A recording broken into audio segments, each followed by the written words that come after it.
नमस्कार। मैं अपने सभी दर्शकों का और अपने सभी पार्टिसिपेंट्स का हार्दिक स्वागत अभिनंदन करती हूँ इंदिरा गांधी राष्ट्रीय मुक्त विश्वविद्यालय की ओर से। I extend a very warm welcome to all the participants, all the teachers from various universities and colleges who have joined us today in this session of the Professional Development Program on the implementation of the National Education Policy 2020, which is being offered by the Indira Gandhi National Open University. Today is the fourth day, you are in the fourth batch, and today is the fourth day of the session. And in the earlier 3 days, you would have gone through the live sessions on various topics pertaining to multidisciplinarity, use of mother tongue as propounded in the National Education Policy 2020, then the role of a motivated, energized faculty. So for you today in this session, we will be talking about student support in digital education vis-a-vis the National Education Policy 2020. So before we go on to the theme of the session and before I introduce you to our eminent resource person, I would just like to highlight a few things about this whole program. This is a 6-day, as you are well aware, it's a 6-day training program or an awareness generation program, a professional development program focusing on the salient aspects of the National Education Policy 2020, which we all know is the first education policy of the country in the 21st century. The earlier policy was in 1986 and now this was launched in July 2020. And this 6-day professional development program, which is being run by IGNOU, is totally online. It is on the LMS. Through the LMS you are being trained, and as part of that training it has various components, like you would have gone through by now, since it is your 4th day today, you would have gone through the textual material which is available on the portal. That is, there are around 14 units on various aspects of the policy which have been compiled into 4 modules.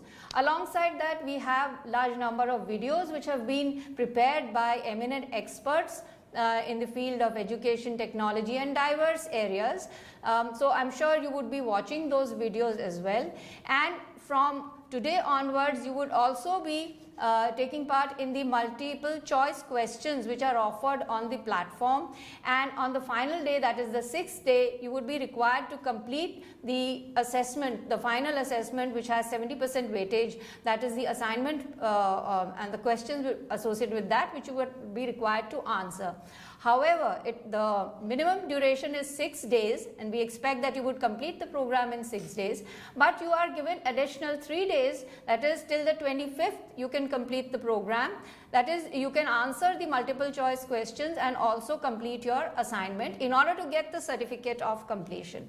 So this is the general structure and it is available on the portal, on the LMS portal. You have registered on the Samarth portal, but the program is offered on the LMS portal of the NEP PDP, and all the material, as I just said, is available for you to access, and please go through. There is also a link which takes you to the National Education Policy 2020, which I'm sure all our participants would have definitely gone through by now.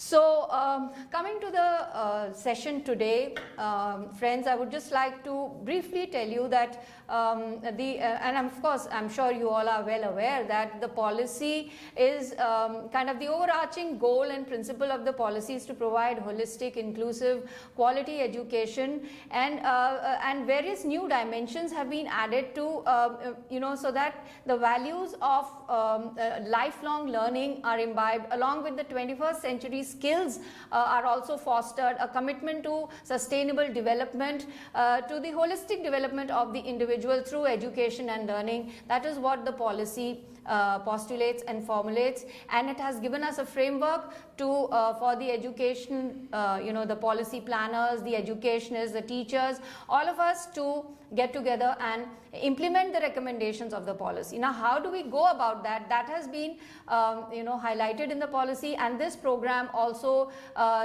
exposes you to the various nuances of the policy and how you are going to implement it. Now, in this policy, the basic focus is on creating a digitally empowered India, a digitally empowered society by leveraging the various technology that is available, and the technology to be leveraged for improving the educational delivery mechanisms and processes which are in place, to improve those processes through the use of technology. So before we come to the theme of the session, which is NEP 2020, student support in digital education. To speak with us and to enlighten our audiences on this topic, I have with me to my left Dr. Sanjeev Pandey, who is a former senior regional director with IGNOU, an eminent expert and practitioner in the field of open and distance learning. I welcome you, sir, to this program, and just give me a few seconds, sir. I wish to introduce you to our audiences so for their benefit, so that they get acquainted with your very brief expertise and the write-up that I have. Friends, Dr. Sanjeev Pandey, formerly Senior Regional Director IGNOU. He has the distinction of heading all the high enrollment regional centers of Delhi. We have 3 regional centers in Delhi, Delhi 1, 2 and 3. And prior to that, he has also headed regional center Lucknow. But the Delhi regional centers are high enrollment regional centers, and a lot of student support has been effectively delivered in his leadership. He has also held concurrent charge of registrar of the material production and distribution division of IGNOU. And just to highlight the fact that he started his career as a lecturer in Delhi University, and then he moved on to the Management Institute under the National Productivity Council. Thereafter, he joined Indian Council for Social Science Research, and later he joined IGNOU in the year 2000. Basically trained in the discipline of commerce, Dr. Pandey is an MCom, and he has done his PhD in international business on the working of export houses and their variants and their contribution in the export promotion of the country. He was also awarded a short-term fellowship from ICSSR. Apart from this, he has also done the PG, the postgraduate diploma in distance education from IGNOU, and he was a part of the Indian delegation representing IGNOU to Addis Ababa, Ethiopia, to provide tele-education linkages through satellite and optical fiber network of the African countries through EduSat. He effectively coordinated the implementation and operationalization of the satellite interactive terminals at various locations all over the country and their effective utilization. He has also developed a certificate program in water harvesting and management in collaboration with IGNOU's School of Agriculture, and has also contributed by way of course units, research papers, articles, chapters in various books of IGNOU, and study material of the program of postgraduate diploma in international business operations of the School of Management Studies. Besides this, he has also contributed to various different policy documents of the university, delivered numerous talks, seminars, lectures, and so on. He has contributed in a big way towards expansion and consolidation of the learner support system, and has the unique distinction of being conferred the IGNOU Gold Medal for Best Services of the university 3 times for 2 regional centers where he served as regional director. For the first time, it was in 2004. He was felicitated with the gold medal at the regional center Lucknow, and then again in 2007 and 2015 for the regional center Delhi 2, which is presently the largest regional center in terms of student enrollment. Apart from that, he has been a member of various statutory bodies of IGNOU. Notably among them is the Board of Management, Academic Council, Research Council, Student Support Services, the Committee on the Research Council Standing Committee, and been a member, convener, chairperson of various other committees of the university which look into the expansion and strengthening the student support system. So we have an eminent scholar and a practitioner, academician, to talk to us on the theme of the day, which is NEP 2020, Student Support in Digital Education. May I request you, sir, to give your presentation on the theme for the day. Thank you so much, Dr. Emma Panji, for giving such an elaborate introduction about the National Education Policy 2020, and also the various facets of the policy document, which has gone in a big way in promoting the education system, bringing about a change in the education system in this fast changing and emerging scenario which we are all going through all over the country as also the world over. NEP, as we are all aware, was dedicated to the nation in the year 2020, July 2020 to be precise. And the basic aim at that time was to provide a way for a paradigm shift in the educational system of the country, to change the educational landscape as per the changing needs and aspirations of the individuals within the country and abroad as well, and also to match the educational system of the country, which is relevant to the emerging needs and requirements and the global ecosystem. And to that extent, the NEP has laid a major focus of providing holistic development of the individuals.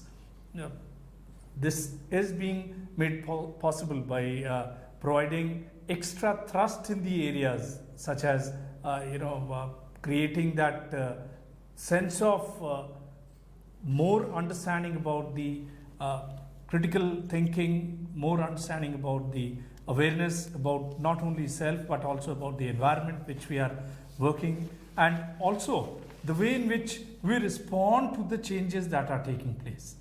And this is one thing which we look in for, particularly when it comes to the providing the educational opportunities.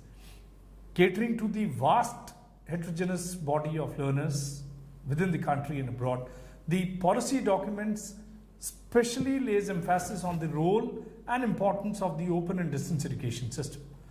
And it has been understood and very well recognized in the policy document itself that the ODL system has to play a major role when it comes to the propagating the opportunities, providing the opportunities of higher learning to a large segment of population, particularly those who are socially and economically disadvantaged, coming from different strata of the society. It could be those who are living in the margins, living in far-flung and remote areas, geographically difficult areas, jail inmates, coming from different social categories. So reaching out to them has been one of the major thrust areas. And of course, the another aspect which is very important is that providing equitable access of higher education to one and all at an affordable price. When we try to take into account these two particular aspects together, obviously there the role of the technology assumes importance. I'm sure many of our participants would be aware of this fact that Indira Gandhi National Open University, right since inception, it was established in the year 1985, and 1987 onwards, we started offering programs of study. And technology was one of the so-called cornerstones, or one of the key components of the support which was being provided to the learners right since the initial stage. Initially, of course, given the development of the information and communication technology at that point in time, more and more reliance was placed on the audio and video cassettes, and subsequently CDs, and then subsequently transformed into the telecast media, the broadcast media, and then over a period of time, just as the advancement in the ICT takes place, the use of the various electronic media has also taken a very important shape for providing support to the learners. And in any ODL system, the student support constitute a very, very important component, which is being discussed now in few slides beginning from now, about what constitute the student support and how do we try to provide support to the learners in the ODL system. Just as I said in the beginning itself, that NEP has envisioned and ensured equitable access to quality education to all, covering as much possible to as large population base possible, is the main vision of the NEP 2020. And the emphasis, as I said, is on reaching out to all segments of the society, especially the socially and economically disadvantaged section of the society, to promote equity and inclusion in the higher education, creating better learning opportunities using digital resources for wider audience on affordable and equitable basis, because this is something which is very important. When we try to reach out to the masses, obviously the major thrust has to be affordable and equitable basis, with focus on lifelong learning, which incidentally has always been the main thrust area of the National University, that is Indira Gandhi National Open University, right since the initial stages, that learning is a lifelong process. So same has been reiterated in NEP 2020 as well, and ICT to play a major role in program delivery. In any ODL system, you see, the program delivery mechanism plays a very important role, and without the ICT intervention of the information and communication technology becomes very important, and without that it is just not possible to provide the support to the learners. Why at all do we need the support services to the learners? To facilitate them to make appropriate choices and decisions by providing proper guidance and counseling, to enable the learners to effectively utilize the study material provided by the learners. It is not only a set of the study material which comes in the form of the book, but a specialized kind of a book, what we call as the self-learning material, which has a unique way of presentation, a unique way of content development, unique way of segregating the entire subject matter. So how to use it, that also is to be understood by the learners. So all those things are required to be informed to the learners, which constitute the part of the support service, and then the providing opportunities of human interaction to reduce the sense of isolation. In any kind of an ODL system, unless and until human interaction, whether it is face-to-face or technology mediated, that interaction is a must, and the students, as per their requirement, as per their convenience, they need to have some kind of a guidance, some kind of a support from the host institution, which is provided in the form of the support service to the learners, and guide the learners to use various digital and social media platforms, which in the emerging area becomes a very important thing. Students are aware, the teachers are aware about the usage of the various digital and social media, but then how to utilize it effectively in the process of their study, that is what is something which is very important, and that's what we have been emphasizing upon. Advancement in the ICT in terms of the 4G or the 5G mobile technology has indeed given the learners and other stakeholders easy access to the internet browsing, audio video streaming, use of various digital platforms, social media platforms, to have quick and easy access. All these things we try to provide support to the learners as to how they can use it and what way they can do it. Having said this, then we have to understand that what are the areas which normally the student expect to know about the educational programs being offered, which goes in consonance with the requirement of their study. First and the foremost requirement is that the basic information support, that what are the various programs of the study which are on offer, what are the various admission requirements, fee structure, then what is the system of the assessment, which any prospective learner or even a current learner looking into the further education would want to know as to what way it is done. Then secondly, it is the institutional support. Who are the teachers, the academic counselors whom we call in our ODL parlance, who are they, where will the counseling sessions or the teaching sessions would be held, and then how the practicals would be conducted, would they be comparable to the one which are being conducted in face-to-face mode, or else will there be any kind of a change. Then what are the various digital and social media platforms, including the electronic media, which are being effectively utilized for providing academic support to the learners, where I'll have to go and attend my sessions. Of course, last 2 years, more than two and a half years now, things have dramatically improved, but still we are not yet fully out of the pandemic. So still though the technology assumed a great importance, but the learning centers, the study centers, what we normally call, they assume their own importance and they continue to be there. So the students are interested to know what places they have to visit, which center they'll be attached to, how the examination would be conducted, what way the assessment would be done, etc., etc. And apart from that, how the feedback on my work would be provided to me, whether I'm going in the right direction or else it requires any kind of a change, or what further improvement I can bring about. All those things are required. Now, when we further filter down the support services, we come down to the various aspects that what was conveyed in the earlier slide, that information support, that gets further crystallized in terms of the pre-admission counseling. That is the first component of the support service, that to know and inform the prospective learners, at times even the current learners, that what requirements the learners are required to be fulfilled, and then how they are going to do the study, and then what are the programs, what is the eligibility requirement, fee structure, duration, what flexibility the university system provides, so on and so forth. Then what are the schedule of the admissions, then re-registration, particularly for the annual programs of more than 1 year, bachelor's degree, master's degree, and some semester-based programs, where for every subsequent semester or year one has to re-register. Then how will I get the study material? Where will I have access to the study material? Whether it will be hard copy or the digitized format. Where will I get my counseling or teaching support, or what we call as the tutoring support? Who will be my teacher? When the sessions would be held? How the session would be held?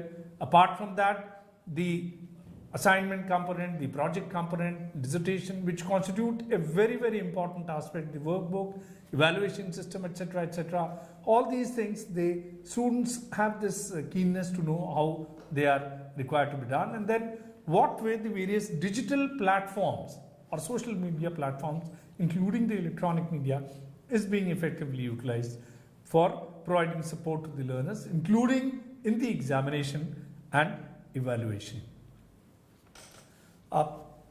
As was conveyed right in the beginning itself, that IGNOU has been using integrated technology mediated support to its learner through various e-platforms. Last 2 years has really been a game changer, not only within our own institution but countrywide, the world over. Technology has assumed a great importance by providing support to the learners, continuing uninterruptedly the academic support to the learners through use of the various e-platforms. It could be Zoom, it could be Google Meet, it could be Cisco, it could be WebEx, social media platform in at times live like Facebook, YouTube, some other platforms such as WhatsApp, Instagram, web-based support, electronic media, SMS messaging also has been an important support to the learners, email, etc., etc. Sir, may I just interrupt you Please. for a minute, because there are 2-3 questions. Our Please, participants, they are asking, want to attend the session at Swayam Prabha, but they must already be logged into the portal. That's why they are able to ask your question over here. Yeah. However, you will get a recording of this video once this program That's is over. You absolutely can correct. get it on YouTube. But if for the benefit of the viewers, if you want to know the link to this, it is ignou-nep-pdp.samarth.ac.in. So you can log into that and you will have access to this portal. May please continue, sir. Thank you. The technology enabled or mediated support to the learners have made a perceptible improvement in the interaction with the learners, academic counselors and other stakeholders. Something which was particularly when we were students, when we did our studies, unthinkable that how could we provide academic support to the learners, how could a teacher guide to a learner sitting at a distance using the technology. Now that is something which is very clear, visible, and of course a reality, just as the participants are participating in today's program. Then application of 4G, 5G mobile technology have enabled the learners and other stakeholders to have easy access to various digital platforms, social media, e-Gyan Kosh, the repository of the digital or digitized material, audio video streaming, etc., which provides the support to the learners.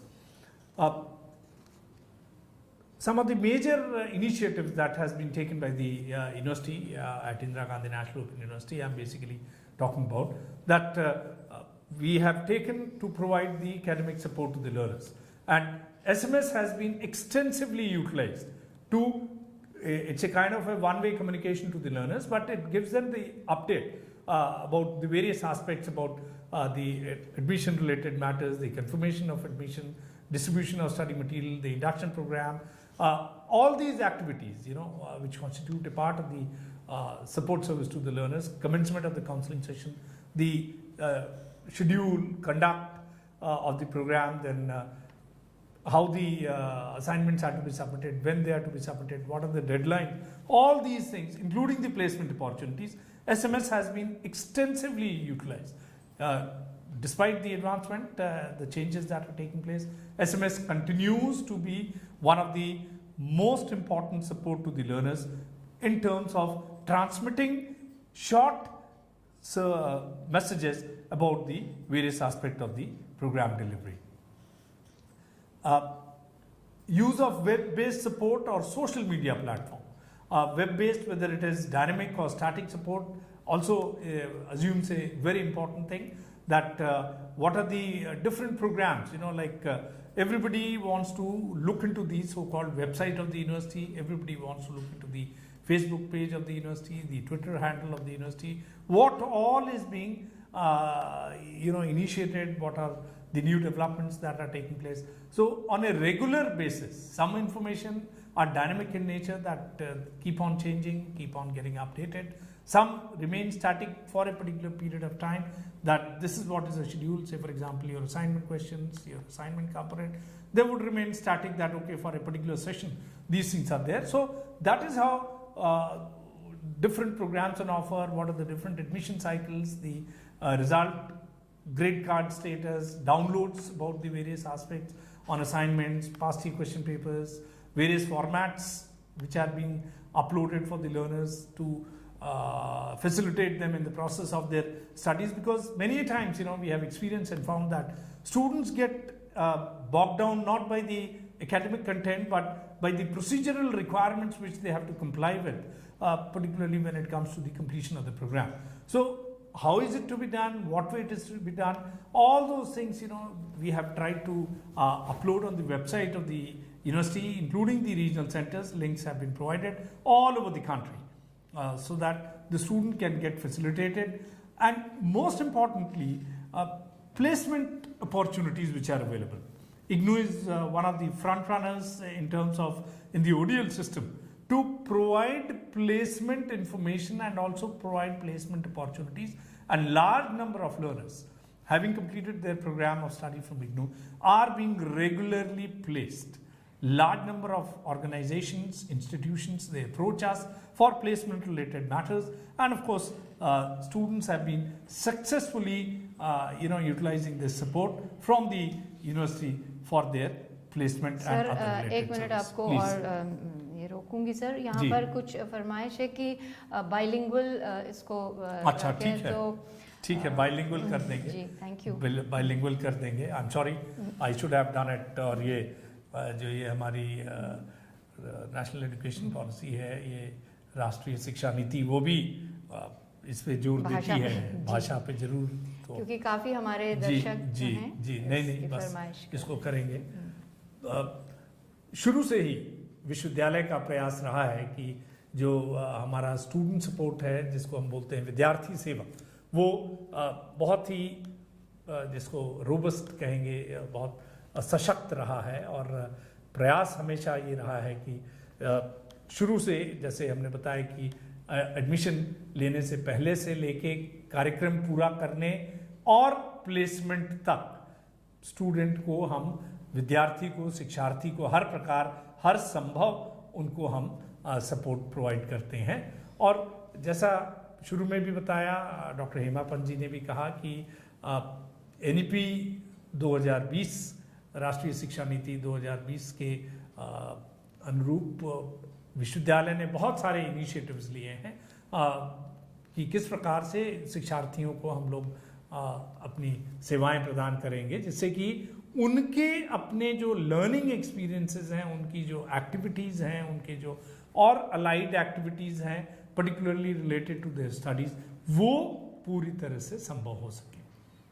और किस प्रकार से तकनीक का और technology का हम इस्तेमाल कर रहे हैं, कहाँ कैसे उसका इंटरवेंशन करना है, विशेष करके एकेडमिक काउंसलिंग में, और किस प्रकार से टीचिंग करेंगे, किस प्रकार से सपोर्ट देंगे, किस प्रकार से स्टूडेंट्स सपोर्ट हम लोगों से लेंगे।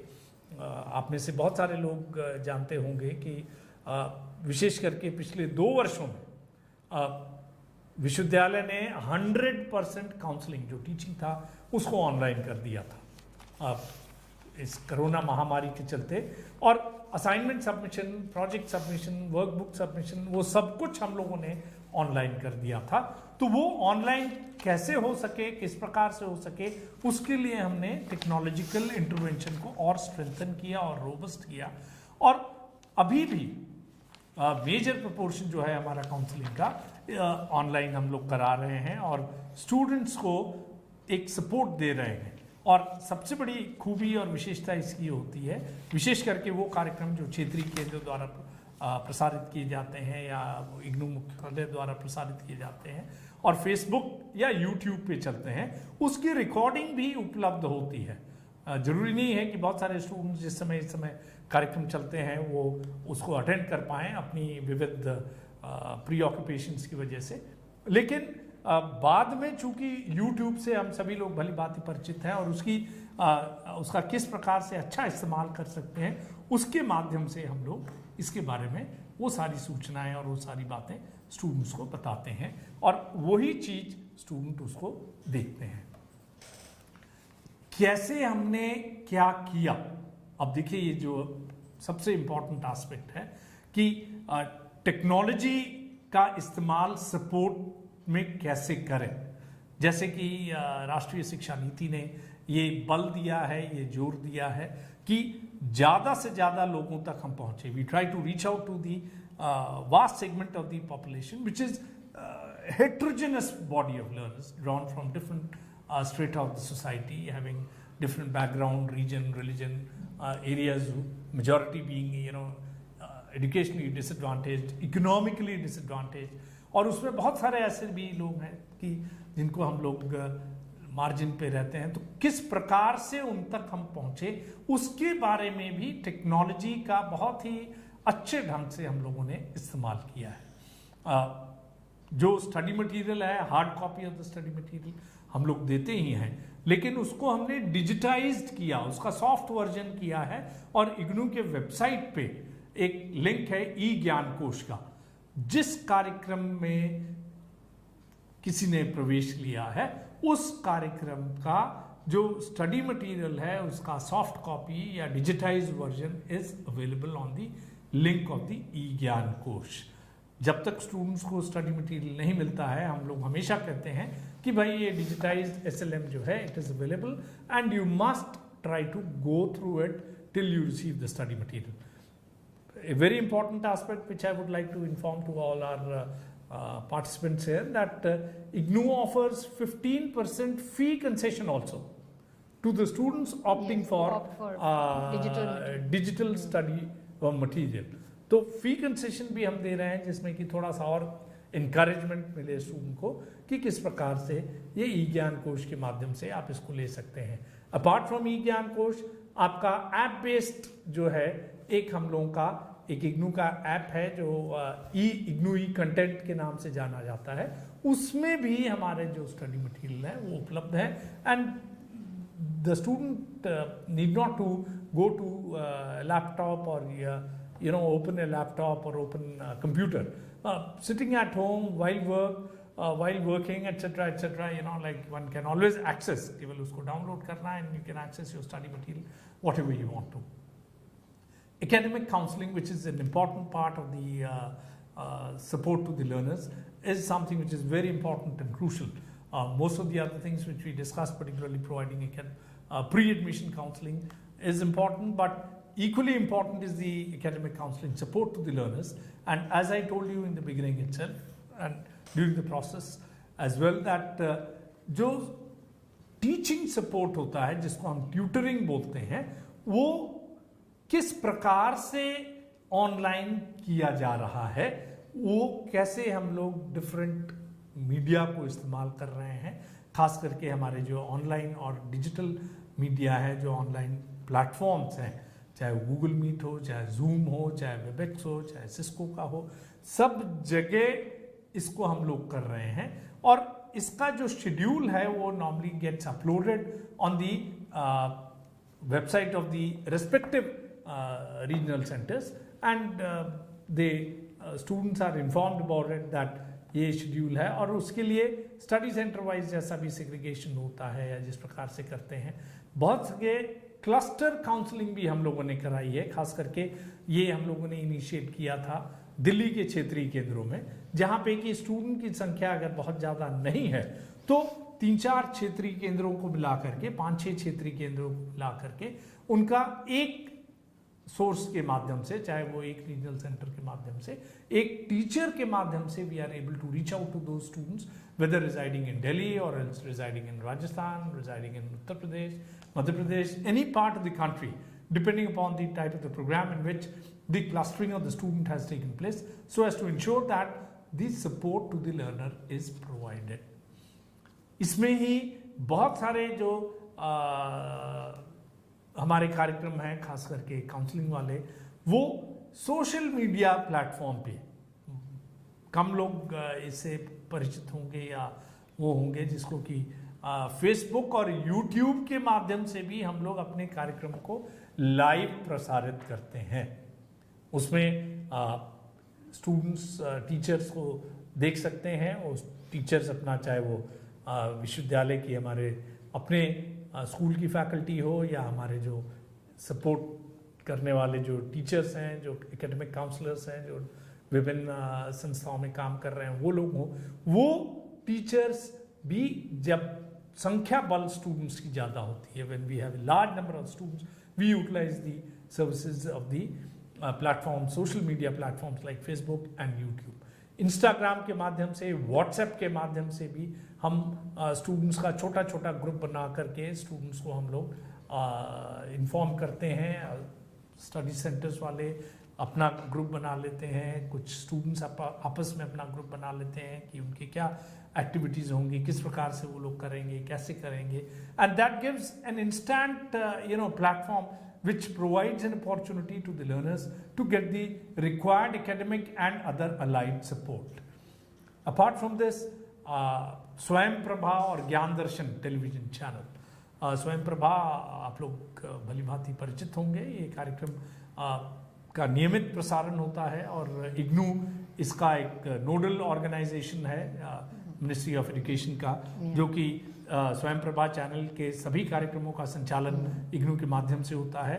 उसके साथ साथ में एक ज्ञान दर्शन का भी एक चैनल है, जिसपे कि हम लोग विभिन्न प्रकार के प्रोग्राम्स, एकेडमिक प्रोग्राम्स के बारे में उसका लाइव टेलीकास्ट करते हैं और उसका रिपीट टेलीकास्ट भी होता है. तो स्टूडेंट्स को, जैसे कि मैंने पहले भी बताया कि नॉट नेसेसरली कि आप जिस समय कार्यक्रम का प्रसारण हो रहा है आप उस समय उसको देखें, प्रयास हम लोगों का रहता है वो करें, बट उसका जो रिकॉर्डेड वर्जन है that is also available and the teacher is always it could be watched even at later stage, जब भी as a participant, as an expert, as a teacher, as a student उसको वो देख सकते हैं in the recorded version of the YouTube, जिसका link हम लोग वेबसाइट पे दे देते हैं और वो स्टूडेंट्स आसानी से as per their convenience they can watch the programme. Likewise radio और वेब रेडियो, इसका भी बहुत अच्छे ढंग से हम लोग इस्तेमाल करते हैं to provide academic support to the learners. Sir, खास तौर से उन इलाकों में जहां में भी कभी नेट की Exactly, प्रॉब्लम हो, yes. तो रेडियो और टीवी तो आसानी से बहुत उपलब्ध आसानी है. से पहुंच जाता है. बहुत जी. बढ़िया आपने कहा डॉक्टर हेमा जी. और आज भी दूर दराज के इलाके में रेडियो उतना ही प्रचलित है जितना कि पहले हुआ करता था. उसका प्रचलन ऐसा नहीं है कि उसमें कमी आई है. अब लेकिन इसके साथ साथ में जो चीज़ें हमने बताई हैं कि भाई जो टेक्नोलॉजी मीडिएटेड सपोर्ट होते हैं और जो टेक्नोलॉजी मीडिएटेड हमारे सपोर्ट टू दी लर्नर्स हैं और किस प्रकार से हम चाहेंगे, not that everything is very smooth and without any problems. There are certain problems and constraints, what we call as the challenges of managing the technology-enabled support services. क्योंकि इतना बृहद समूह है, इतना डाइवर्स Exactly. है, तो उन तक पहुंचने में कुछ चुनौतियों का सामना तो करना ही है, लेकिन we are well poised and well That's absolutely prepared. correct. प्रयास निरंतर करते रहना है और यही चीज़ें हम लोगों को ध्यान देनी है कि किसी भी उसमें स्थिति में हम लोगों को कम से कम ये जरूर देखना है कि चीज़ें सुलभ हो सकें। सबसे पहला जो एक चैलेंज आता है, चैलेंजेस तो बहुत सारे रहते हैं। एक तो ये है कि एक इफेक्टिवनेस जो हमारा काउंसलिंग का है और इवैल्यूएशन का है, जो it depends on the teacher. Not all the teachers are equally motivated, not all the teachers are equally involved, not all the teachers they teach and evaluate with the same passion and zeal. थोड़ा lack of commitment हो जाता है, not that they deliberately do it, at times because of their own pressures, at their own preoccupations, वो नहीं हो पाता है। तो lack of commitment, reliability थोड़ा सा support services को affect करती है टेक्नोलॉजी के माध्यम से। विशेष करके जैसे इस समय हम लोग का ये कार्यक्रम लाइव जा रहा है, तो ऐसा ही हम लोग अगर देखें तो किस प्रकार से अगर कमिटमेंट टीचर का रहता है, अगर उसको सही ढंग से करता है तो वही चीज़ें अच्छी चल जाती हैं। अगर वो नहीं होता है then obviously it affects. Likewise many times बहुत सारे टीचर्स, एकेडमिक काउंसलर्स बड़े शहरों में तो सुलभ हैं, लेकिन जैसा आपने पहले से दूर दराज के इलाकों में, छोटे एरियाज़ में, जहाँ पे किस प्रकार से टेलीफोन का इस्तेमाल करना एक चीज़ है, लेकिन टेक्नोलॉजी का इस्तेमाल करना टीचिंग में किस प्रकार से, अभी भी बहुत सारी भ्रांतियाँ हैं। There are so many apprehensions in the minds of the people, the teachers, that what way it is to be done. तो उनको ट्रेन करना, उनको मोटिवेट करना is in itself a challenge. And I am sure that ये जो initiative लिया है university का, जो मिनिस्ट्री ऑफ एजुकेशन के उससे बहुत सारे जो इश्यूज हैं they will be addressed, not only in matters related to the support services but also all related matters, particularly the use of the technology in providing support and also in understanding the NEP 2020 in the broader perspective of providing support to the learners and what way the digital media can be effectively utilized to provide them. तो ये train करना, उनको motivate करना, एक और विशेष करके जो हमारे पार्ट टाइम बेसिस पे काम करते हैं वो थोड़ा सा क्वालिटी ऑफ सपोर्ट सर्विसेज को इन्फ्लुएंस करते हैं। या बिकॉज सर पॉलिसी में भी इसका थ्रस्ट है, सेक्शन 23 में it's a special focus area for training of teachers in use of technology for imparting education, improving the educational processes because of the diversity in our population and the spread. So I think this is a very important aspect which IGNOU itself is also addressing, training and orienting our academic facilitators in how to deliver content and knowledge through technology use. Absolutely correct. And what is important is that this platform of the training of the professional development program, this in itself is going to enable the participants and those who are attending these programs to understand some of the basic nuances, because a person who is well versed in the technological aspect will surely come as an expert and will try to explain and will try to give the various aspects which are to be taken into account. These are all finer aspects, initially we have all type of apprehensions that what way we could do it, but subsequently it could always be handled in a very efficient and effective manner to provide academic support to the participants and also to the learners.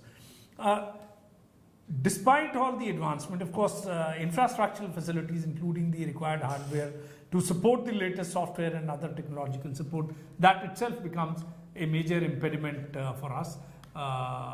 What way it is to be done and how is it to be done, so that the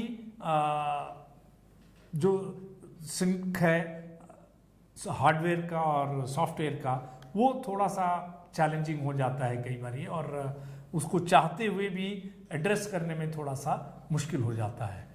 end of course many a times delay in timely review of the network learning support system and taking appropriate measures to strengthen it itself becomes a challenge, because this is something which is very, very important and we try to do it. How do we go about it? This is something which is very important.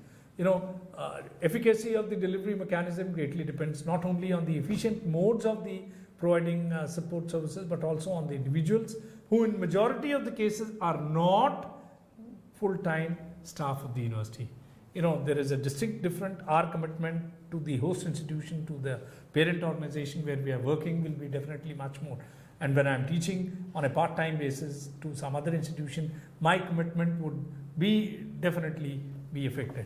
Likewise, the ICT-based network support service should be subjected to a regular assessment. What are the impediments? What are the basic facts or problems we are faced with, and how is it to be done? Because all these things, they would come in the process of the effective implementation of the not only the program which you are talking about, but NEP as a whole, when it comes to do lots of pilot exactly, studies, yes, impact yes, analysis, that's all that is absolutely required. correct. Then to achieve more efficient and effectiveness work procedure, as also the work ethics need to be changed, you know, to make the support system more receptive to the ever-changing needs and aspirations of the learners. Okay. You know, this is something which is very, very important.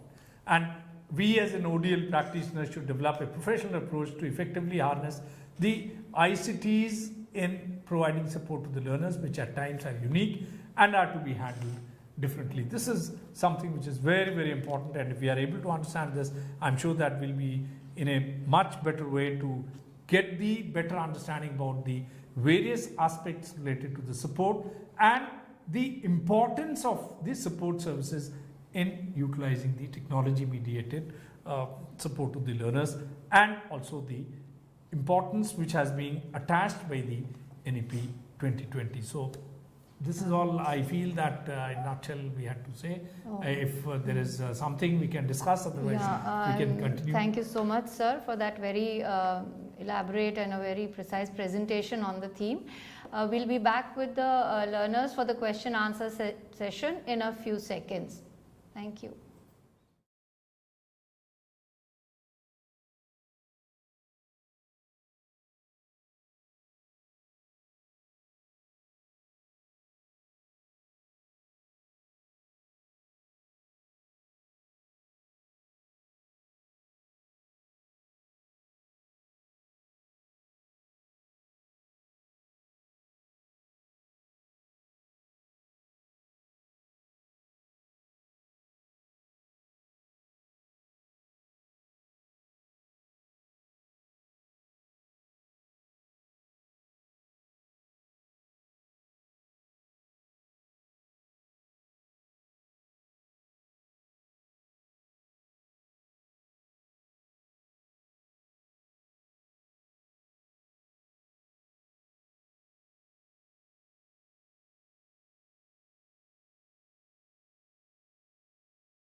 Welcome back, friends, to this question answer session. We've received a couple of questions, and we would request our resource person, our expert, Dr. Pandey, and we'll address your questions. जितना हो सकेगा हम प्रयास करेंगे आपके इस limited time में आपके प्रश्नों के उत्तर देने का. तो सर काफ़ी सारे प्रश्न इसमें आए हैं, जैसा कि एक दो मैं जनरल प्रश्नों के उत्तर सर मैं बता देती हूँ. उसमें ये पूछ रहे हैं कि डिस्कशन फोरम में कैसे आएंगे, और जैसा भी मैंने पहले पिछले सेशन में बताया कि आप अगर ये जो लिंक है, आप क्योंकि इस पे ऑलरेडी लॉग्ड इन है तो इसी पे डिस्कशन फोरम भी अवेलेबल है, और आपके जो मल्टीपल चॉइस क्वेश्चंस हैं वो शायद आज से आपको अवेलेबल हो जाएंगे. You can start working on them normally on the 4th day, but if not today then tomorrow from the 5th day onwards you can access those questions, उनको आप निरंतर करते रहिए। उनकी 30% वेटेज है इस पूरे असेसमेंट में, और उसके बाद आप जो फाइनल असेसमेंट है, जो आपका प्रोग्राम एंड असेसमेंट है, उसको आप करिए, उसका 70% इसमें वेटेज है पूरे असेसमेंट में। So these are some of the general question sir. इसमें एक जो प्रश्न 2-3 काफ़ी लोगों ने पूछा है सर, और अलग अलग तरीके से पूछा है, लेकिन उसका सार यही है कि how is it possible to bring the outcome of digital education in higher education to rural areas और इन रूरल इंस्टीट्यूशंस। या जैसे किसी ने पूछा है कि what will be opportunities for students through digital education in specially in the rural areas. तो जो हमारे ग्रामीण इलाके हैं या जो रिमोट एरियाज हैं, जैसा अभी आपके प्रेजेंटेशन में भी आपने बताया कि टेक्नोलॉजी किस माध्यम से, अगर हम इग्नू का ही उदाहरण लें तो किस तरह से हम डिजिटल माध्यम से इन स्टूडेंट्स तक पहुँच सकते हैं। देखिए, जैसा कि मैंने अपने प्रेजेंटेशन में भी बताया और वैसे भी कहा कि टेक्नोलॉजी के माध्यम से ही हम लोग दूर दराज के और ग्रामीण अंचलों में हम लोग पहुंच सकते हैं।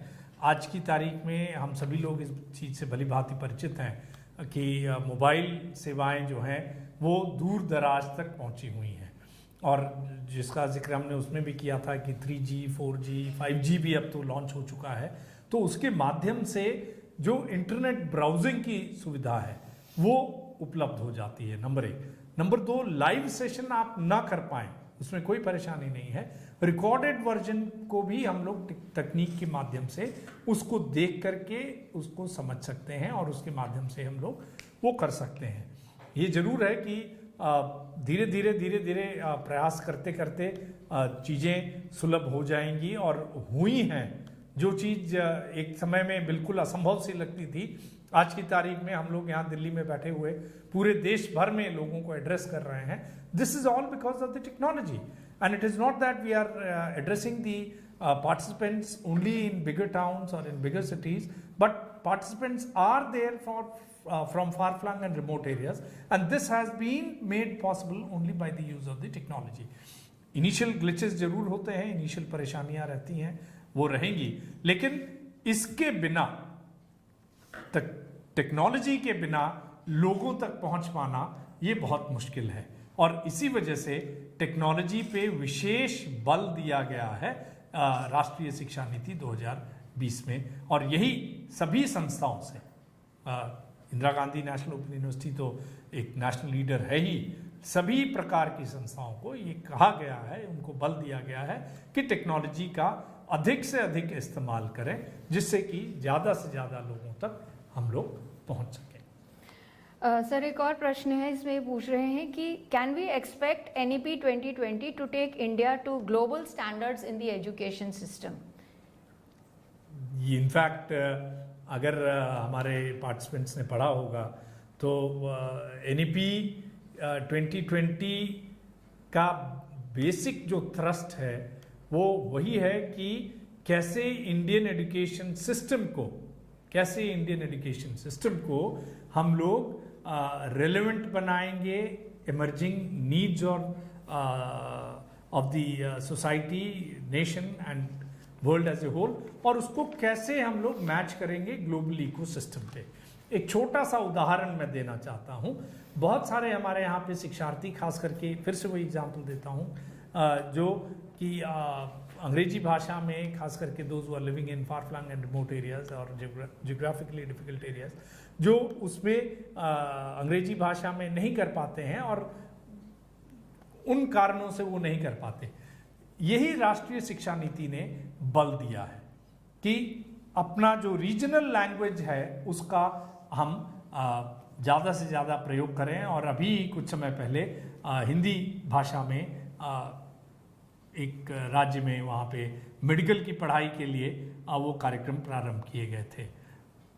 वर्ल्ड लेवल की जब हम बात करते हैं तो बड़े देश, डेवलप्ड कंट्रीज़ की अगर हम बात करते हैं, चाहे आप जर्मनी का बात कर लें, चाहे आप जापान की बात कर लें, चाहे आप और अन्य देशों की बात कर लें, जहाँ पे अंग्रेजी के अलावा जो पढ़ाई होती है वो उनकी अपनी रीजनल लैंग्वेज के माध्यम से होती है, पुस्तकें रीजनल लैंग्वेज के माध्यम से होती हैं। तो ये एक लेवल है, हमारे students they are second to none, our students are second to none in terms of the understanding about the content, in terms of the understanding about the different aspects. But कैसे मौका हम उन लोगों को और दे सकते हैं, उसके माध्यम से वो हम लोग यही राष्ट्रीय शिक्षा नीति इसको प्रयास करके वो आगे बढ़ा रही है। और निश्चित तौर पे ही हमारा जो एजुकेशनल लेवल है that will match the educational level world over, it goes without doubt. Sir, एक प्रश्न इग्नू के लिए है तो मैं ये आपके समक्ष रख रही हूँ। इग्नू की सेवाएं और सुविधाएं अनुकरणीय हैं, लेकिन फीस अधिक है जिससे ग्रामीण विद्यार्थी लाभ नहीं उठा पाते, तो इस पे वो देखें, अनुकरणीय है। बहुत बहुत धन्यवाद आपका। और मुझे आशा है कि जो अन्य पार्टिसिपेंट्स हैं और शिक्षार्थी हैं जो लोग इसको देख रहे हैं या देखेंगे बाद में उसको करेंगे। फिर भी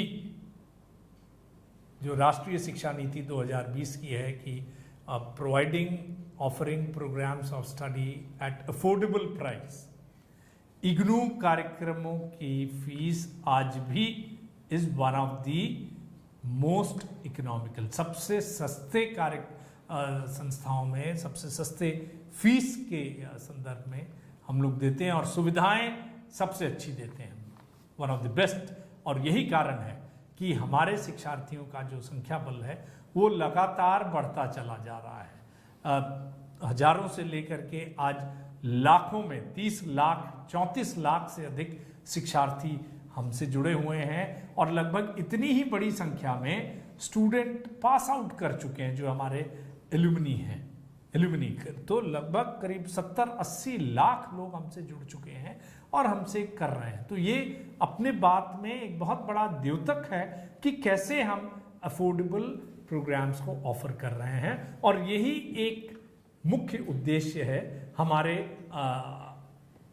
जो शिक्षा नीति का है, राष्ट्रीय शिक्षा नीति का, कि किस प्रकार से लोगों तक हम लोग ज़्यादा से ज़्यादा पहुंच सकते हैं, चाहे वो टेक्नोलॉजी का सपोर्ट लें, चाहे वो offering of economically viable programmes of study हो, चाहे वो रेलिवेंट प्रोग्राम्स ऑफ स्टडी हो विच आर यूनिवर्सली एक्सेप्टेबल सबके लिए। ऐसा नहीं है कि जो कार्यक्रम अगर हम इंदिरा गांधी राष्ट्रीय मुक्त विश्वविद्यालय की बात करते हैं तो ऐसा नहीं है कि वो हमारे ही स्टूडेंट्स का या हमारे बड़े शहरों के लिए उतना ही रेलेवेंट होगा, उतना ही इम्पोर्टेंट होगा, पर्टिनेंट होगा, चाहे वो दूर दराज के ग्रामीण अंचल में कोई रह रहा हो, क्योंकि वो इस बदलते हुए परिवेश की आवश्यकता है और उसी के अनुरूप हम लोग अपने कार्यक्रमों को बना रहे हैं और कर रहे हैं। तो फीस के संदर्भ में एक बार पुनः मैं कहना चाहूँगा, लगता जरूर है कि थोड़ा सा फीस बढ़ गई है क्योंकि बहुत सारी और उसके अंदर इश्यूज रहते हैं, but still IGNOU is offering one of the least in terms of fee, सबसे बहुत अफोर्डेबल फीस हम लोगों का है, सबसे कॉम्पिटिटिव फी स्ट्रक्चर हमारा। जी सर, एक क्वेश्चन है कि is digital education available in languages as they were taught in foundational और प्राइमरी लेवल?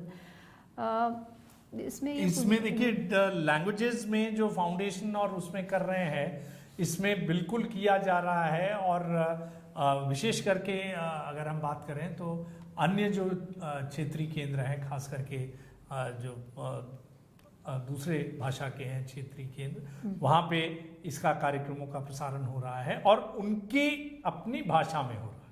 अगर हम महाराष्ट्र की बात करते हैं तो वहाँ मराठी भाषा का इस्तेमाल हो रहा है, उड़ीसा की बात करते हैं तो उड़िया भाषा का इस्तेमाल हो रहा है, अगर बंगाल की बात करते हैं तो बंगाली का हो रहा है, गुजरात की बात कर रहे हैं तो इन सब भाषाओं में न केवल हमारे कार्यक्रमों का प्रसारण हो रहा है, काउंसलिंग हो रही है, बल्कि हमारे बहुत सारे जो स्टडी मटेरियल हैं उनका भी हम लोग ट्रांसलेशन उन भाषाओं में कर रहे हैं जिनकी डिमांड और आवश्यकता ज़्यादा है।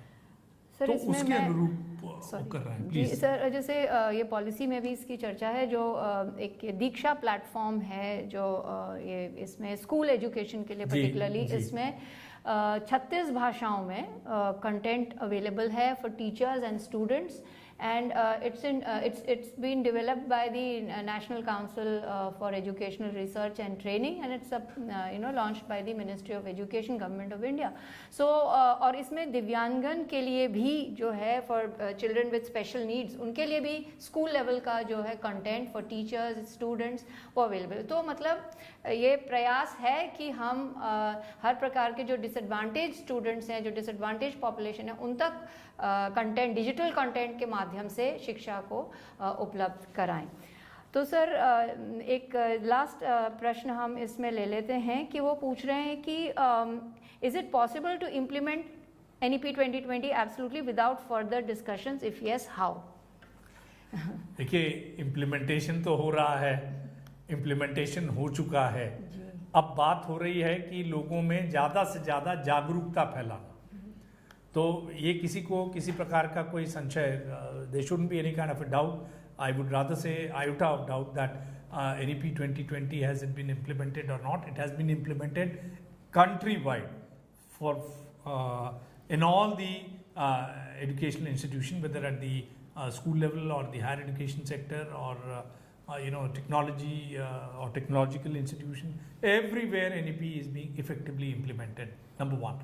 All the programs of study which are being offered using various technology and the technological support, they're all being followed by utilizing the component of the technology and as per the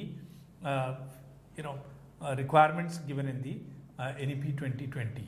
तो guidelines पूरी दी गई हैं, guidelines पूरा दिया गया है, और यही कारण है कि जो प्रयास है, जैसा कि पहले भी कहा गया था, शुरू में भी कहा गया था कि जो NEP 2020 का मेन ऑब्जेक्टिव कॉग्निटिव कैपेसिटीज को बिल्ड करना, स्ट्रॉन्ग करना इन लिटरेसी एंड न्यूमरोलॉजी ही नहीं है, न्यूमरेसी पे ही नहीं है कि नंबर्स पे और लिटरेसी पे ही करना है, बल्कि कैसे हम प्रॉब्लम सॉल्विंग अप्रोच को, कैसे हम इंजेन्युइटी को, कैसे हम क्रिएटिविटी को कर सकें, जिससे कि लाइफ स्किल से हम जुड़ सकें, जिससे हमारी एम्प्लॉयबिलिटी एनहांस हो and we become more aware of our so called surroundings, the environment of which we are an integral part.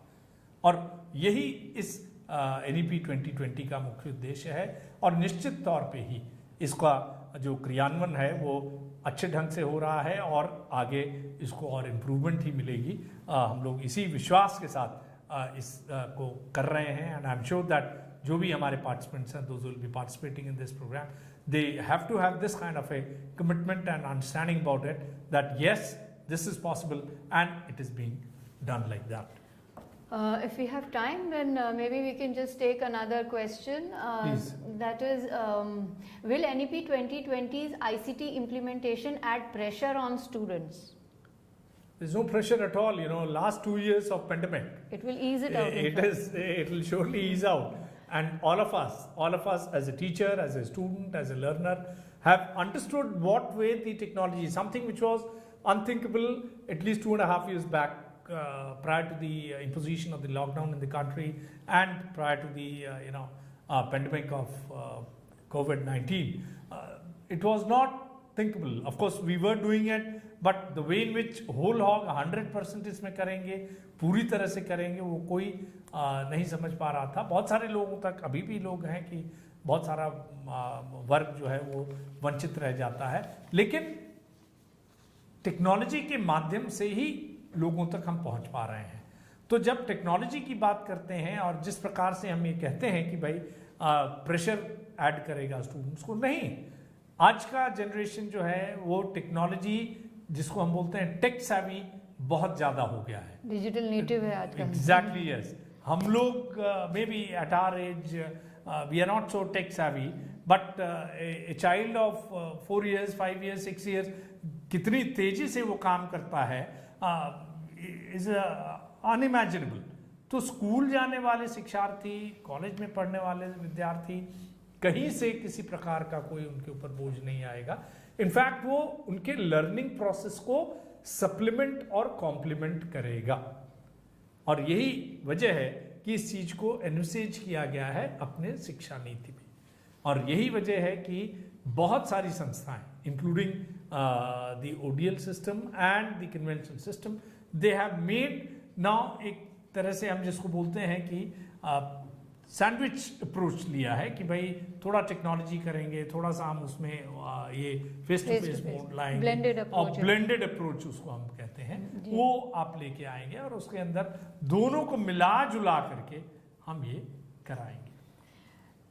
इससे पहले कि sir they permit for one or two more questions. Okay. Just I would just like to announce there is a video. They have a list of videos, and for today the video they can access or see which will be played is on GER Access Equity Inclusion by Professor Pankaj Mittal, who is Secretary General of the Association of Indian Universities. And there is another video on holistic and multidisciplinary education and multiple entry exit part 1 by Professor Avinash Pandey, who is Director IUAC Delhi. So these are the two videos which will be aired, so you may watch the videos, please. Sir, I think maybe we have time for just okay, now we need to wind up. We've got the signal for winding up. Okay. So I'm extremely thankful, Dr. Sanjeev Pandey. Thank you so much. You Thank took you so out much, time Sandy. from your schedule and enlightened our audiences with this wonderful session on student support in digital education in the light of the National Education Policy 2020. I'm sure our participants would have greatly benefited. और मैं आशा करती हूँ कि आप सब लोग इससे लाभान्वित हुए होंगे और आपके जो प्रश्न अभी अनुत्तरित रह गए हैं क्योंकि समय का हमारे पास अभाव हो गया और कुछ कंस्ट्रेंट भी रहते हैं, तो आप इग्नू की टीम निरंतर इस पर कार्य कर रही है और आपके जो चैट बॉक्स में प्रश्न आए हैं उनका वो जवाब देंगे। कुछ प्रश्नों को हमने क्लब कर लिया था क्योंकि वो मोर और less similar type of questions थे, तो for ease of answering most of your questions we club those questions. तो आप जुड़े रहिएगा, अपने प्रश्न इसमें पोस्ट करते रहिएगा। आपसे अनुरोध है कि आप इस पे जो कंटेंट उपलब्ध है, किसी ने पूछा है कि NEP के फाइनल डिटेल्स, तो मैं सोचती हूँ कि अगर आप ये जो मॉड्यूल्स तैयार करके इस प्लेटफॉर्म पे उपलब्ध कराए गए हैं, जो वीडियोज़ हैं, जो लेक्चर्स हैं, रिकॉर्डिंग्स हैं, जैसे अभी ये सेशन हुआ, अगर किसी का मिस हो गया तो उसको सुन सकते हैं। इससे पहले के भी सारे सेशंस आपको SP लाइव पर उपलब्ध हो जाएंगे, यूट्यूब पर उपलब्ध हो जाएंगे। तो आप सबकी भागीदारी का इस सेशन में और हमसे सवाल पूछने का, हमसे जुड़े रहने का बहुत बहुत धन्यवाद। आपको अनेकानेक शुभकामनाएं और मैं अपने resource person or expert doctor Sanjeev Pandey, उनको बहुत धन्यवाद देती हूँ। नमस्कार। Thank you. नमस्कार।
Welcome learners.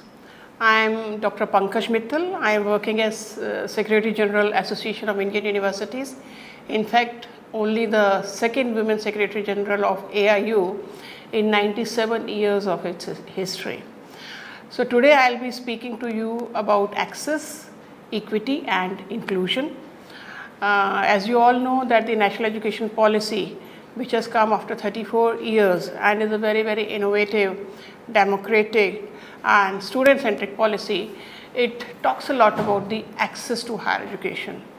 And you would also know that the access means access which is measured through the gross enrollment ratio, that right now for our country is 27.1.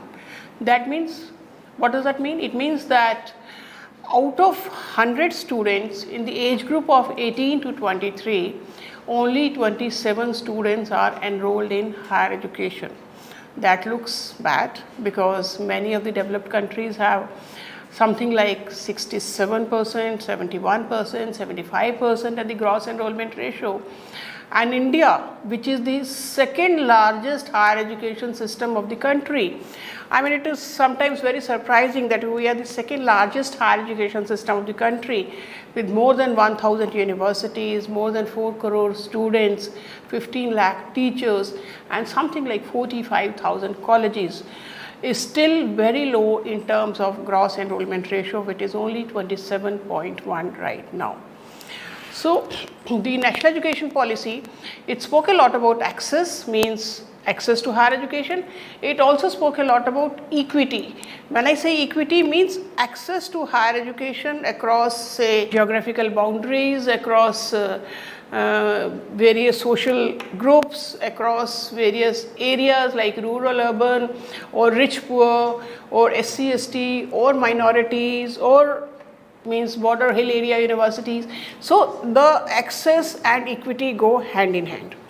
And the National Education Policy says that the access should be raised to something like 50% by 2035. That means that out of 100 students in the age group of 18 to 23, and why I take 18 to 23? Because that is a relevant age group in which the students are entering the higher education system. So the National Education Policy says that in the relevant age group of 18 to 23, by 2035, 50% of the students should be in the institutions of higher education. Now, how do we achieve it? So if we really want to improve the access, what are the possible ways of increasing the access to higher education? See, one very simple method will be that increase the number of universities and colleges. The government can be asked to increase the number of universities and colleges, but as you all know, it's not very easy because a lot of funding is involved in opening new universities and colleges. So it can be open, but not to that extent which can cater to the GE or of something like 50% by 2035. So what could be the second method? Second could be maybe increase the intake capacity of the existing program. So in a class, if you are having say 30 students or 50 students, increase it to 70, 80. So that can also increase the access to higher education because more students will be enrolled in higher education. But again, as you know that it affects the quality because large group of students in a particular class will not be very good for imparting quality education, especially the personalized education which the NEP is talking about. And also there will be issues with regard to the infrastructure because every classroom will not be equipped to handle these many students. So what could be the other method? Maybe the third method could be that we can have the public-private partnership. That means we can encourage many private institutions to run the, or rather maybe establish more universities and colleges so that the students can enroll in those universities and colleges and we can increase the enrollment. That is a very good way of increasing it. But then there are quality issues associated with it because some private institutions are very good, they can be giving quality education, but some are there for profit motive also. So that could be a way, but then it has to be done with a lot of sort of carefulness. We have to be carefully selecting the private participation in higher education. But one novel way which I think of is when we say that we do not have money, to open more universities and colleges. And we also say that there is a lot of unemployment in the country. Can you think of this novel idea that what is the capacity of our higher education institutions and how much we are using them? Are we using them to the optimum capacity? Is the optimum utilization of higher education institutions there? Now you all know that India has a large higher education system, and that means we have so many universities, colleges with large infrastructure in terms of, say, buildings, labs, libraries, classrooms, such a large infrastructure. And can you imagine how much time it is used? So if you just do a simple mathematics in UGC for a long time, and we have been projecting that 180 actual teaching days are mandatory in a year. So that means out of 365 days, 180 actual teaching days means half of the year. Half of the year is gone. And every day the university is not open for more than 8 hours. So that means 1/3 of a day. So 1/3 and 1/2 will make it 1/6. So that means whole of our infrastructure we are using only for 1/6 of the day. That means not more than 15 to 16% of utilization of the existing infrastructure. We cry at the top of our voice that India is a poor country, but are we a poor country if we are able to afford wastage of something like 80 to 85% of our existing infrastructure? Can we think of something like flexi timings in which the universities can open early in the morning, can work till late in the evening? At least we can think of doubling the time for which the universities and colleges are open, so that the existing infrastructure can be used for the maximum capacity. In the foreign countries I have seen, the universities open very early and they close very late in the night, and so there is a possibility of having flexi hours. I am not talking of 2 shifts, morning shift, evening shift. I am talking of flexi hours in which some classes can be held in the morning, some in the afternoon, some can be held in the evening. So just imagine that if this happens, the whole infrastructure can be used to the maximum possible extent. And if I am talking about double, so then we have already double the infrastructure without spending a penny, except for on more teachers, which will also address the issue of employment of teachers. So optimum utilization of resources is something which we should be doing for increasing the access, in addition to the methods which I have spoken so far. Another method which again the National Education Policy has given a lot of emphasis on is using the online methods of teaching. There are too many concepts. There is a concept of academic bank of credit where the students can be learning course-wise. There is a concept of online teaching, and now the University Grants Commission has said that any university which is rated as a A-grade university by NAC can be running online programs, means complete online programs. So the students can be enrolling in these programs in large numbers, and that will also address the access issue in a big way. And I am very sure that the online education will help in actually achieving the 50% gross enrollment ratio by 2035. So these were the possible ways in which we were thinking of increasing the gross enrollment ratio. But now let me take you to something different, and that is GER a right method of assessing the access to higher education?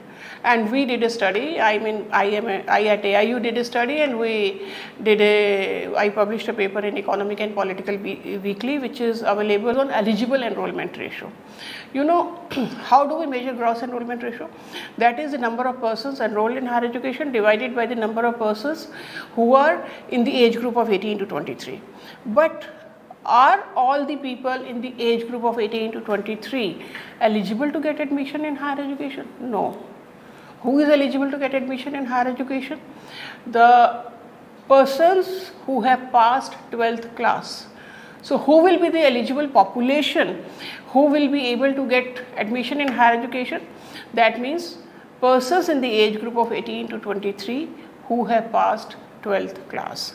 So if we see that population as the population, as the base population from which the enrollment is there, and we did a study with say around 10 countries, and these 10 countries were USA, Germany, France, UK, China, Brazil, India, Indonesia, South Africa and Pakistan.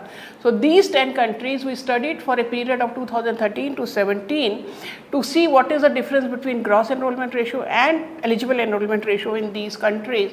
And you will be surprised that India, which was almost at the end, means at number 8 in these 10 countries in the gross enrollment ratio, as soon as we use the term EER, eligible enrollment ratio, India's position climbed up. Because when we talk of gross enrollment ratio, we are talking of the total population. When we are talking of eligible enrollment ratio, we are talking of the eligible population. And when we talk of eligible population, India's EER, you know that India's GER is 27, but India's EER was 65. And that was almost equal to the EER of developed countries. In fact, when we saw the difference in the GER and EER for different countries, we saw that the difference was too much for the developing countries and the difference was very less for the developed countries. So you can see in the graph that how the average GER and EER of 10 countries is there, and you will see that in India it is 27 and 63.7 or 65 for India, and there is a large difference of almost more than 35 for India. But if you see the countries like USA, in USA the GER is 88 and the EER is 95. In Germany the GER is 67 and the EER is 85. So the difference is very, very minuscule, but this difference becomes large for the countries which are developing countries like India. So what does that mean?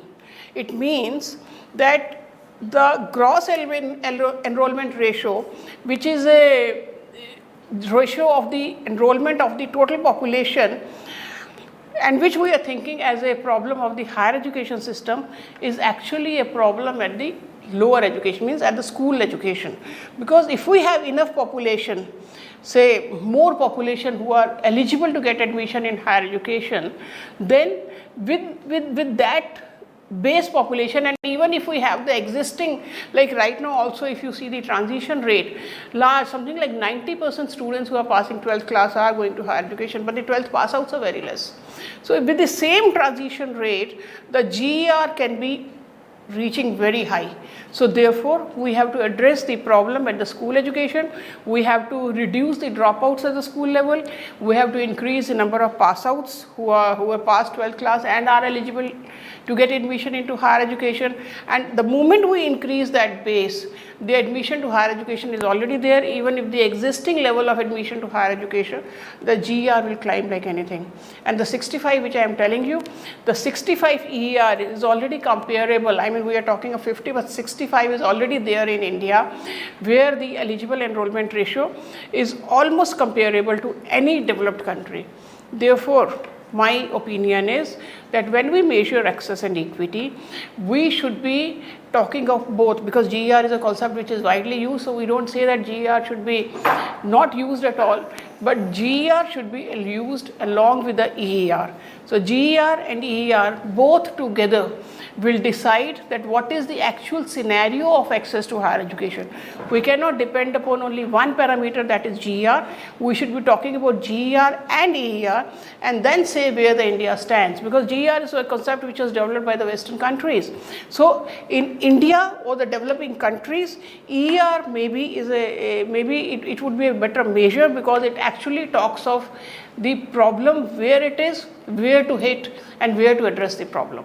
So with that, I would like to thank all of you for listening patiently, and I hope that both, I mean, there were many suggestions which I gave today, but the two suggestions, one is optimum utilization of resources, and second, using GER and EER both as parameters for measuring the access to higher education would go a long way in measuring access and in projecting India in a better light in front of the world. Thank you very much. Happy learning. Keep learning. Thank you.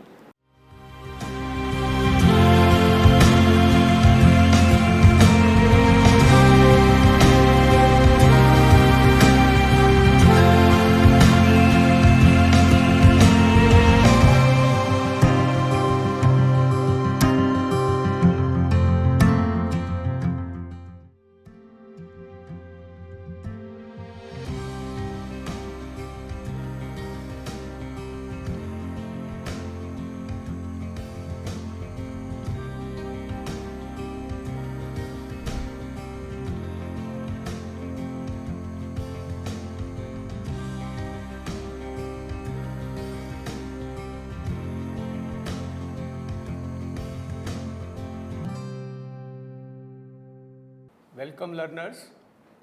Today we are going to talk about the perspectives relating to multidisciplinary education and also how it is going to affect our learning space. For me, I am currently working as director of this institute, which you could see from this visual, and this was one of the first inter-university center to look at the fundamental question that what is the building block of matter. So this is one such center which started exploring the possibilities in nuclear sciences, but later on we realized that this can be used for multi-dimensional aspects, and now the name of this center is changed to Inter-University Accelerator Center. So when I talk about the evolution of Indian higher education, if you go back to the 5th or 6th century, to 5th century AD, there was Takshila, and this Takshila was established in Gandhar, which is now in Pakistan.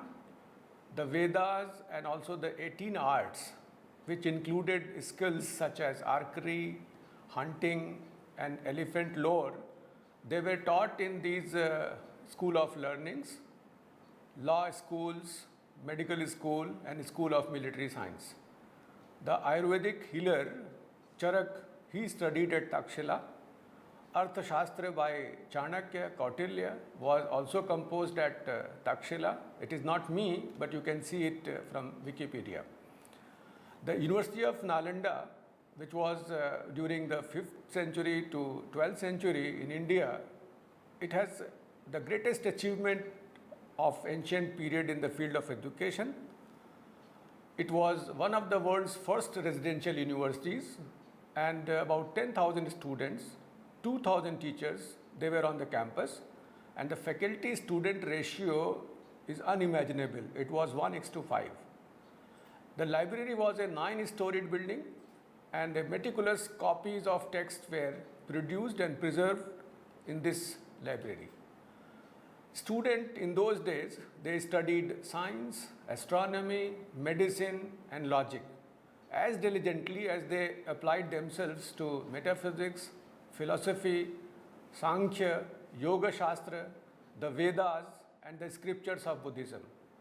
Likewise, they also studied the foreign policy philosophy, transcending the ethnic and national boundaries, and because of that, that seat of learning attracted pupils and scholars from Korea, Japan, China, Tibet, Indonesia, Persia, Turkey, and other parts of the globe. Nalanda represents the concept of university of the ancient period, and somehow we missed. Very recently, when we started setting up the modern universities, after a large gap of 600 years, when this Nalanda University was destroyed, or you can say after the University of Bologna in Italy in 1088, after 769 years, we started setting up the seat of learnings, the modern universities, Bombay, Calcutta, Madras, and they were all founded in 1857. And then the 4th modern university, University of Allahabad, it was set up in 1887. And I am proud alumnus of this university, which was known as Oxford of the East. These universities, they began as a purely examining bodies, and the territorial jurisdiction extended to large number of territory. And later on, Indian Universities Commission was appointed in 1902, and the Indian Universities Act was passed in 1904. For example, University of Allahabad, it was under central governance, then it became state university, and again it has been reincorporated at central university. When we talk about a good university, so good university means teaching takes place, we teach in a good university, but a great university transforms the entire society, the psyche of a student. Because of that, the good university only produces graduates, whereas the great university produces leaders of all walks of life. So the quality, culture, and adaptability should be an attempt to answer to the question of competitiveness in higher education. for which we have started working again, and this new education policy 2020 talks about many such things, and I will be talking only about multidisciplinary education, how we can have multiple entry and exit to the different programs.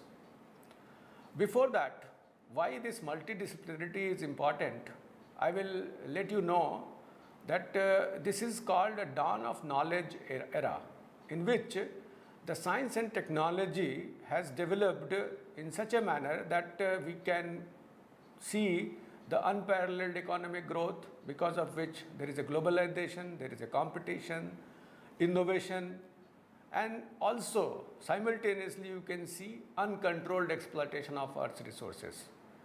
This 21st century is the century of knowledge, and the process of transition is not stopped, it's still going on. So whatever we did in 20th century, it was because we had a unprecedented gain in advancing human development, industrial growth, and eradication of poverty in certain regions of the world, and we can attribute all these developments, all these progresses because of technological breakthrough. But I will let you know why this role of science and technology need to be recalibrated at this juncture when we are ushering to the new era. The reason being, the foremost reason is that the progress in science has been, for the most part, insular, monolithic, and unitary. Why it is unitary? Why it is monolithic? Because it has progressed in a exponential rate, and that rate is about 7% per annum. Every 10 to 15 years it doubles, and every half a century you can see a factor of 10 by which it develops. In last 300 years you can see that it has developed a million times more. And if I compare with the evolution of society, that domain is 10,000 years. So you can always notice there is a phase lag. Science and technology has developed, has evolved at a very faster pace, whereas the societal evolution has remained almost stagnant, but this phase lag has resulted into many anomalies. So when we say that scientific revolution has outpaced the social revolution, not only for a few years but over a century now, because of that you can see many issues which are now bothering you. Maybe it is environment, energy, health, natural hazards, the species are getting extinct, the unsustainability which is in your consumption, and also because all these things you can see that inequalities are growing. The gap between haves, have-nots, those who know, those who don't know, that gap is growing, and there is a divide which did not come into sharper focus soon enough. And because of that, the paradox of our time is that despite the fact that we have spectacularly advanced in science and technology, the economic progress is unprecedented, we have improved in the quality of life, the inequalities which have grown up, because of which the knowledge divide is there, and because of that you can see many of the part of the world is troubled. On the other side, without minding the scarce resources, we have started consuming at a faster rate, because of which the resources are depleting, and the planet, the Earth planet, is at stress. And in very recently, this IPCC that was that recognized the climate change because of anthropogenic activities, and for which Nobel Prize was shared by IPCC and Al Gore, just to highlight that this unsustainability of our activities, which are because of our activities, human activities, the climate change is inevitable, and it is going to bring many catastrophic changes in the society. This is one such example. If you visit any part of the country, you will find the water bodies which are at distress, none of the water bodies, the rivers, they are in the pure state of the form, and because of overconsumption, they have become unsustainable. Many of the cities across the world, even Delhi, that becomes gas chamber. It is difficult to survive in those days when the humidity and also this fume, the gas exhausts keep people bothered. The air quality becomes poorer, and sometimes it also helps many such problems which are due to this. So what we call, these are the effluents of the effluent. What we can do without using the single use of plastics, we are using without knowing how this is going to affect the environmental pollution, how the environment is going to get degraded. And very recently you might have also come to know that there was a foam which was floating when Eastern India people, they wanted to have a festival in Yamuna. So Yamuna was converted in a different, like we used to say it is foam filled with the foam. And many of the rivers, for example, Varanasi is known because there are two rivers, Varuna and Assi.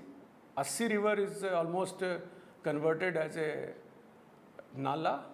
So that is another issue which is bothering you, and we have to be mindful.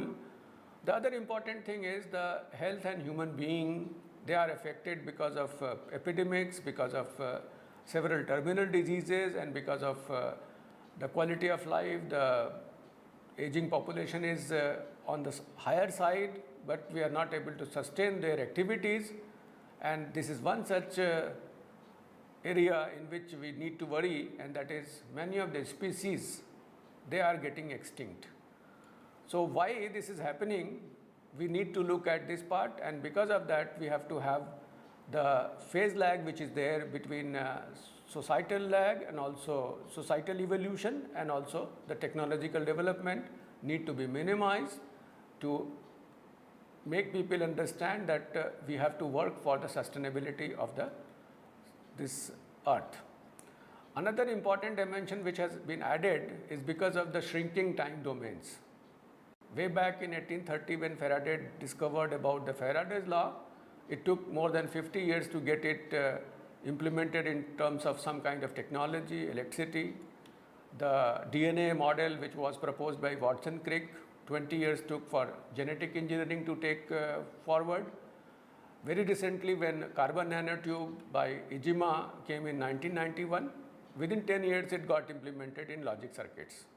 So what you can notice that in the last 30 years, and if you compare the last 15 years, 5,000 years, the last 30 years are the years which have generated more new information as compared to the previous 5,000 years. So that is another area in which the time domain has shrunk, and you could see the number of different revolutions which took place when mechanical production started, the first industrial revolution, then second industrial revolution, then the third industrial revolution, and now we are at the brink of the fourth industrial revolution, which is based on cyber physical systems. So at the end of 18th century, this industrial revolution 1.0 came. Beginning of the century, this 2.0, 70s, 3.0, today it is 4.0, and the complexity level is increasing. The other important thing is that when we started working with the basic telephone, it took 75 years to reach to 100 million customers, but the games which are coming, the online activities which are going, in 1 month we can reach to 100 million customers. So that is another shrinking the domain, and for this, the changes which are there due to the fourth industrial revolution, we need to have different kind of employability skills. So these skills are necessary to survive in 21st century, because the trouble which is there, the troubled world, because of this knowledge gap, because of the galloping consumption.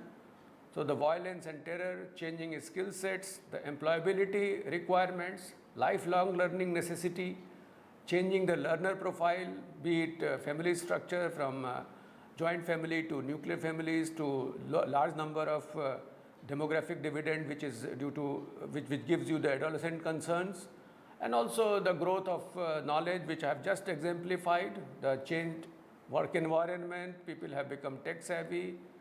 We have to look at different ways by which we can access information, and also assessment can be done, and that necessitates the changes in our curriculum or pedagogy. We are also requiring different kind of thinking skills. It was not only rote learning which was predominantly utilized by the learners. We have to experiment, we have to compare, we have to invent, we have to go for critiquing, we have to go for interrogating, we have to go for judging. So these are some of the higher order thinking skills which need to be worked out, and you could see the earlier pedagogy heavily relied on the lower level of competencies, that was remembering, understanding, applying. So they were the lowest level of competencies. But in coming days, when we talk about the new higher thinking skills, we need to know about how we can analyze, how we can evaluate, how we can create. Creativity should be there, and because of that, we need to change in the assessment forms. And for that, the focus in the new age science is not only addressing human needs and concerns, but also there are many opportunities which are described in form of UN Millennium Development Goals, for example, hunger, health, education, environment, that are linked with the global change research programs, that is climate change, energy issues. So the education system should be geared up to take the challenges so that this Millennium Development Goals can be attained. If you talk about human rights is composed of 5 such rights: civil rights, political rights, economic rights, social rights, cultural rights. The upper half, civil rights and political rights, are guaranteed to some extent, but the 3 other rights, which are the lower side which in this viewgram, economic rights, social rights and cultural rights, they are neglected half of the human rights. And to work with the human rights fully, we need to recognize these rights, and for that we have to deal with the sphere of human beings working, they are producing, they are servicing, how we are going to improve their standard of living, the quality of life, not for one person but all the persons, and also how we can deal with the cultural rights in terms of cultural sphere of life, including ethnic culture, subcultures, arts and science. So these neglected half of human rights, they are again depicted in unfinished MDGs, the Millennium Development Goals, which can be classified as social, economic and environmental. You can have this no poverty, these are the 17 millennium goals, zero hunger, good health and well-being, quality education, gender equality, clean water and sanitation. If it is economic SDGs, then affordable and clean energy, recent work and economic growth, industry, innovation and infrastructure, reduced inequalities, sustainable cities and communities, and sustainable consumption and production. Environment SDGs are also important, very much important. They are climate action, life below water, life on land, whereas 16th and 17th goals are the means of implementation of these SDGs. Now the question arises, what can science do? In the 21st century, we have to have a more inclusive view of science. It should not be insular, it should not be monolithic, it should not be unitary. And the conception that science is autonomous is now considered unsustainable. So if we do not remove the phase lag between societal evolution and also the technology development, we are going to be faced with the several sustainability issues. So the new role of science talks about innovation by talking to other streams of knowledges with the science, keeping view the sustainable development part, for which we have to innovate, and for innovation we require higher thinking skills, which was missing in our sets of skill when we were simply focusing on remembering, understanding and applying some of the things. Now the science needs to shed its splendid isolation, and for that the societal engagement is required with the science. The policy linkage should be there, for which again innovation is required.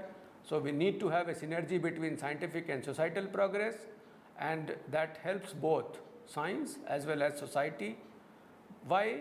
In science we get values, different methods to deal with, and different products which are sustainable. On the other side, unless otherwise society accepts the developments of the science and technology, it is equitably distributed, and also it also keeps in mind that unless otherwise it is sustainable, we are not going to use those products, or we have to minimize the uses.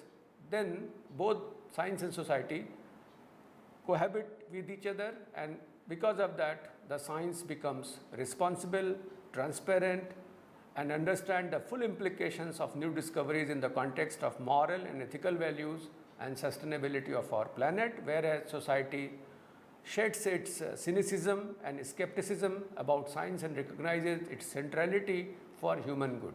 So that means the compartmentalization of our education system, in which those who used to study only science, or even in the sciences the branches were divided into biological science, life sciences, or mathematical science, or physical sciences, they were not talking to each other. And the problem, or the real problem, the solution of these real problems lie at the interface of many disciplines. It is not limited to only one discipline, for which we need to train a particular segment of the society or the student by simply giving some knowledge about the know-how, or giving the technical know-how to understand the technique and apply the technique for just for the sake of applying the technique. Instead, we should have good appreciation that where several such techniques will be required, by which we can actually solve the real problem and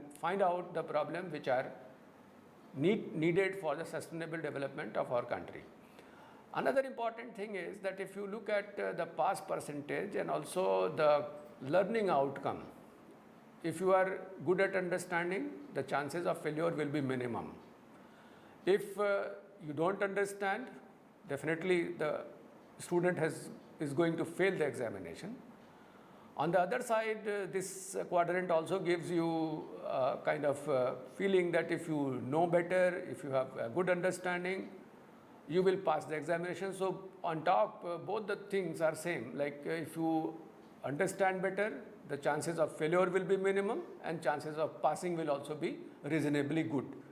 But why I am concerned about the fourth quadrant, and that is I am being modest, that poor understanding is there, but the people are passing the examination, and that number is not less number. That is also a sizable number of people who, without understanding, they write the examination and they get the pass certificate.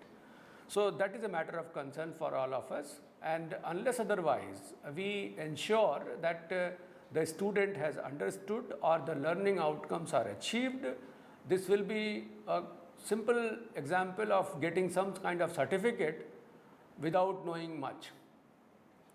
To handle those issues which I have just summarized, the new education policy has come forward with a new vision, and that vision is nothing other than the Takshila, the Nalanda vision. When we had all these things, that this policy is talking about holistic education, the futuristic education, the flexibility in our system that gives you value-based quality higher education, promoting access, equity, affordability, accountability, and also on top of that quality. Everything is required for developing good, thoughtful, well-rounded and creative individuals by enabling them to develop their character, ethical and constitutional values, intellectual curiosity, scientific temper, creativity, and spirit of service. So, if these are the attributes which are there, then only we can think that our education system has resulted into a student who is a good human being and can be considered as global citizen. So the concept of Vasudhaiva Kutumbakam is only possible if we have well-rounded individuals who are trained for their values, for their all-round development, with having all kind of intellectual curiosity, and that is what is needed out of this system.